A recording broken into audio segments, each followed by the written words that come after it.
জানিয়ে দেব news update Bangla সংবাদ।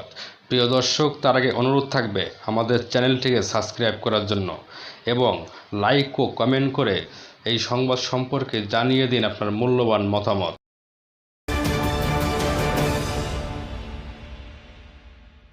এবার হিজবুল্লাহর গোয়েন্দা প্রধানকে হত্যার দাবি ইসরায়েলের। লেবাননের সশস্ত্র গোষ্ঠী হিজবুল্লাহর গোয়েন্দা বিভাগের প্রধান হাসান খলিল ইয়াসিনকে হত্যার দাবি করেছে ইসরায়েল। ইসরায়েলের প্রতিরক্ষা বাহিনী আইডিএফ দাবি, রাজধানী বৈরুতে বিমান হামলা চালিয়ে তাকে হত্যা করা হয়েছে।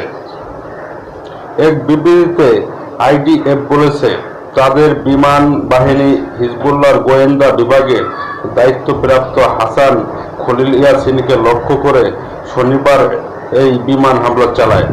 বিবৃতিতে বলা হয়, একটি বিভাগের প্রধান হিসেবে উত্তর সীমান্তে এবং ইসরায়েলি ভূখণ্ডের গভীরে বেসামরিক এবং সামরিক লক্ষ্যবস্তু শনাক্তকরণের দায়িত্ব ছিলেন ইয়াসিন।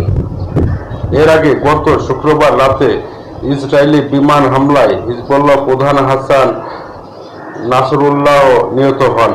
নাসরুল্লাহ নিহত হওয়ার ঘটনায় ইরান 5 দিন ও ইরাকে 3 দিনের শোক ঘোষণা করা হয়েছে। গণমাধ্যমের খবরে বলা হয়েছে, শনিবার ইসরায়েলি হামলায় লেবাননে 33 জন নিহত হয়েছেন। গত সোমবার থেকে লেবাননে ইসরায়েলি হামলায় রিপোর্ট দেখা পর্যন্ত প্রায় 800 মানুষ নিহত হয়েছে।